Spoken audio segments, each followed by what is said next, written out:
Good evening. Wisdom Eccentrics by Ngak'chang Rinpoche, Chapter 39, Part 2. Suffice it to say that it caused me to look at my life from a different perspective, one in which the familiar and the unfamiliar oscillate. Ordinary is whatever happens to be happening for long enough to get used to it. As soon as we got home, we began to plan the next pilgrimage. This time it would be to Nepal. On the 1995 pilgrimage, we were to stay at the Vajra Hotel near the Rangjung Chertan, in order that we could employ our time every day imbibing the atmosphere of that marvellous place. The Vajra Hotel was a good base from which to make our daily expeditions. This was to be the pilgrimage which supplied the pill that ameliorated the grim. As it turned out, however, the Vajra Hotel was the epicentre of canine cacophony. Scores of stray dogs lived in the environs of the hotel, and they barked all night long. An American guest at the hotel had reached the end of her tether in respect of the nightly noise. We observed her remonstrating with the desk clerk. "You have got to do something about those goddamn dogs." Such as what? I silently mused. Hire a Gatling gun? I felt sorry for the lady and for the desk clerk. I avoided saying, "Only cure I know, lady, is leaving Kathmandu." When you've spent years in India and Nepal, you tend to take these things in your stride. But for newcomers, it's an experience. If you ever happen to meet me, ask me about the dogs of Dehradun. You might be amused. The bridge that leads to Kathmandu from the Vajra Hotel crosses a sewer which posed unconvincingly as a river. The stench, heavy, greasy and acrid, was enough to make the eyes water. In 95, a herd of pigs lived under the bridge in a festering morass of mouldering detritus. They ate it, defecated on it, and slept on it. The fumes, little short of lethal, caused even the locals to wrap their faces in shawls as they crossed over. Nepal is a wonderland of contrasts. You can be ankle-deep in dung whilst surveying the peaks of the Himalayas. You can pass through Bedlam and arrive in some small room where, having met someone utterly marvellous, you'd be unable to stop smiling. Our main aim was to make visits to Yanglishu. We were to visit our friend Lama Gyaltsen at the Sogyal Gyaltsen Nyingma Retreat Centre, which we'd helped him establish in 1991. It lies near Dakshin Kali, which is a 20-minute walk from the caves in which Padmasambhava meditated. Kyabje Chatral Rinpoche has a gompa there, and the entire area hums with history. The last time I'd seen Lama Gyaltsen was in 91, when he lived near the Vajra Hotel. Khandro Tenzin Drolkar had taken up residence at Sogyal Gyaltsen some years after Yeshe Dorje Rinpoche passed away, and we were delighted to see each other again after such a short interval. I had visited her with Shardro in 94. It was sheer pleasure to introduce Khandro Tenzin to Khandro Dechen and to see them smiling at each other without need of words. We ate a delicious lunch with Lama Gyaltsen and his charming Sangyum, Khandro Tsering Wangmo, who was like a youthful version of Khandro Tenzin in terms of practice history. We talked of many things and laughed a great deal. The practitioners of Sogyal Gyaltsen had prepared a feast for our entire group, and everyone was exceptionally happy to be there. It was a home from home. We were a Nyingma Gurkha Changlo family, and I marvelled at the situation. It was not possible to be more contented or glad. Once we'd eaten our fill, Lama Gyaltsen said, "Would you like to go up and see Künzang Dorje Rinpoche?" A simple question, but one which caused me a frisson of bewilderment. Yes, indeed, of course we would. Lead on, Carruthers. I couldn't resist the last comment. Kundra Dechen poked me in the ribs and chuckled. Now, Künzang Dorje is not an unusual name in the Nyingma tradition. It's a little like John Smith. So, although I felt a certain frisson, I wasn't quite sure what to expect. If it was Kyabje Künzang Dorje Rinpoche, surely Lama Gyaltsen would have mentioned it as soon as we arrived. So surely this was some other Künzang Dorje Rinpoche. It was too much to hope that this was the Lama I so longed to see again, and so I willed myself into a non-committal frame of mind. No, I'd not allow myself to be disappointed. Not me. I was no longer the kind of Tomyor who'd get as excited as a 5-year-old schoolboy about an anticipated Yuletide gift. All nonsense, of course. But I knew and hoped in spite of myself. Kundra Dechen and I climbed the stairs, not entirely knowing who we were going to meet, but somehow tingling with the possibility that it might indeed be Künzang Dorje Rinpoche. As we ascended the stairs, Lama Gyaltsen confided, "You may remember Rinpoche, extremely wrathful, but he is complete change, no more wrathful. Now very kind and friendly. He will be too glad to see you." It was then that I was sure that this Künzang Dorje was indeed Künzang Dorje Rinpoche. My mood expanded from the pleasure I'd felt enjoying a splendid repast with old friends. I was suddenly 23 years old again, although somehow steadied by experience of life as a Nyingma practitioner. I was no longer unsure of anything, and yet the old tremor of the unknown washed through me like a tide in a nameless sea. After climbing the stairs, I entered a sunlit room, and there he was. The Lama I'd missed so much. "Oh, yeah," he exclaimed, and grinned broadly. I was in mid-prostration when he caught my hand and pulled me onto the raised couch where he sat. The story of Paltrol flashed through my mind. It was the story that I didn't understand, and the one about which Rinpoche had interrogated me back in 1975. Suddenly 20 years vanished. I was sitting next to the wrathful Lama, but he was no longer wrathful. When we'd parted, he was no longer ferocious with me, but he'd still been innately intimidating. Now he rubbed my back with his hand. He placed his hand on my knee and said, "Ngak'chang Rinpoche, Yapodu, very good, very good." Then he laughed and called for Joma Sampal Dechen, his wife and consort. I was delighted to see Joma Sampal again. She was older but still beautiful.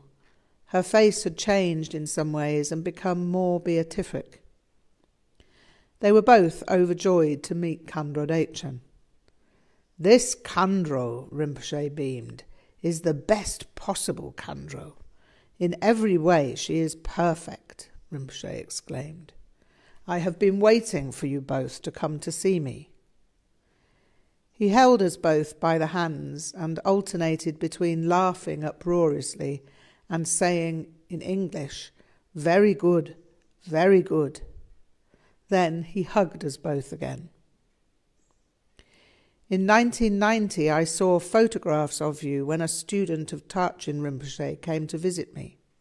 You were with Chhi'méd Rig'dzin. You were wearing a takdrol and a shawl with brocade. Chhi'méd Rig'dzin Rinpoche had a shawl with Vajras. This was a good photograph. I knew that photograph. It had been taken in 1988 in Shaftesbury, Dorset.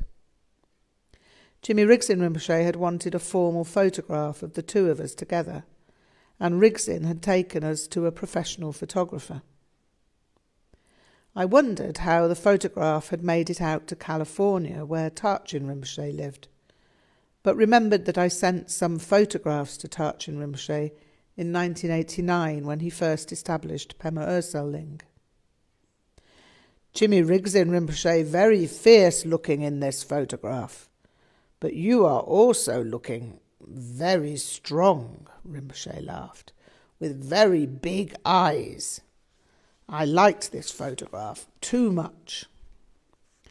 Then he reached into his bag and pulled it out. He had other photographs too. It was almost as if he'd hired a journalist to keep tabs on me. The laughter and embraces and exclamations of "very good" cycled for an unusual length of time, and it occurred to me later that I could have continued with it the rest of the day. The fearsome personality I'd known was nowhere to be found in the beaming smiles and laughter of the Lama who suddenly treated me as if I were an old friend rather than a student. When something closer to everyday reality resumed, he turned to Dzogchen. Scholars are of no importance to us. We do not need such people. What is important to us is Dhammak, the quintessence teaching. Philosophy is for Tomyors, so why should Ngak'chang Rinpoche have anything to say about philosophy? Why should you have to say anything? Why should we debate with Tomyors? Knowledge that is merely information is useless. It is only the knowledge of direct experience that is important. Rinpoche went silent and cupped his hand to his left ear for some moments. If you hear the sound of the birds outside, if you really hear them, then you'll hear Guru Rinpoche's mantra. Silence, but for the sounds of birds twittering. If you hear in this way, you will know the result of the development and completion stage. Dzogchen is then possible. Ngak'chang Rinpoche is the only guide you need. These Tomyors with tengahas in their hands and pious faces, what's the meditation they are so proud to speak about? They speak of it with every other Tomyor who will listen. It is only babble. Without contemplating the nature of mind, what is their druptab? They're reciting gibberish. This is called mantra clinging. This is called making projections and counting discursive thoughts. They're accumulating treachery rather than contemplation, and this has no good purpose. This was an amazing dissertation. Dzogchen had hardly known Rinpoche for 10 minutes before he was treating her as if he'd known her for years. It was delightful. It made me smile about the way I laboured under the appellation of Tomyor. Dzogchen was patently no Tomyor, and Rinpoche knew that immediately. It's certain that there was never a pilgrim who wasn't prepared for hardship and discomfort, but it is equally certain that concepts of hardship vary among individuals. My own hardship was minimal, but took the form of illness. I'd contracted food poisoning on the aeroplane flight and added amoebic dysentery for good measure not long after I landed. It knocked 2 weeks out of the pilgrimage for me and caused me to miss the journey to Maratika. It also caused me to miss visiting the Padmasambhava caves at Yanglishur on this occasion. I was too weak for the walk, and I took doctor's orders. I was to remain at Sogyal Gapaldong whilst Dzogchen accompanied our students to the caves in the company of Khandro Tenzin and Kandro Tsering. I decided to sit in the shrine room for the duration. I sat gazing at the statue of Dorje Trullo. I'd not been there long, however, before Rinpoche appeared. Lama Gyaltsen had told him that I was down there, and he'd come down immediately to see me. He burst into the room in the most extraordinary way, performing a series of impossible bounds. First he leapt a low table, then, without a pause, he leapt up onto the lower throne. Then, again without a pause, he leapt onto the high throne. 3 easy bounds, occurring almost as if in slow motion. It was like something out of a kung fu movie. It was as if time had stopped. He then performed Ngak'chang of Dorje Trullo on the high throne. Once completed, he sprang down from the throne and landed right next to me with hardly a sound. It was as if he had no physical weight. Rinpoche was not far off 70 years old at the time, so I was somewhat more than amazed. I knew he was a Tsa-lung master, but I never expected him to be able to leap like an Olympic athlete at his age. Rinpoche then demonstrated a series of Trulkor exercises, interspersed with explanations, almost none of which I could understand, there being no translator.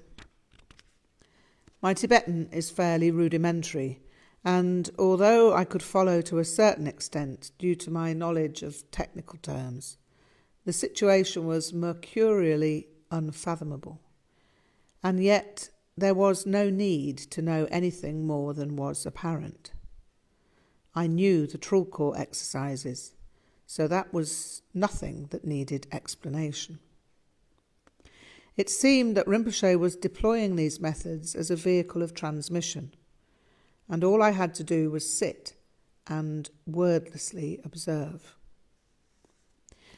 It would have been possible to have called Lama Gyaltsen to translate, but Rinpoche waved the idea aside. The entire afternoon was transmission of the most extraordinary, referenceless poignance. Rinpoche simply talked incessantly, and I sat gazing at him as the words rolled like soft thunder or the sound of wind.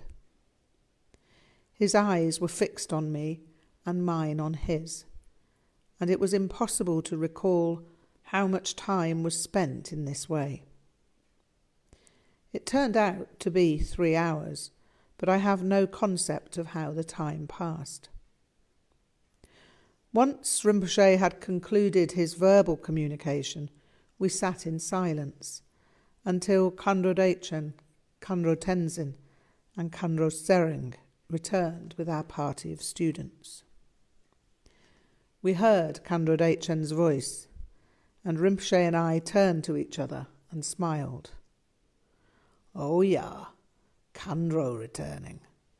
Rinpoche grinned, knowing he had no need to be translated.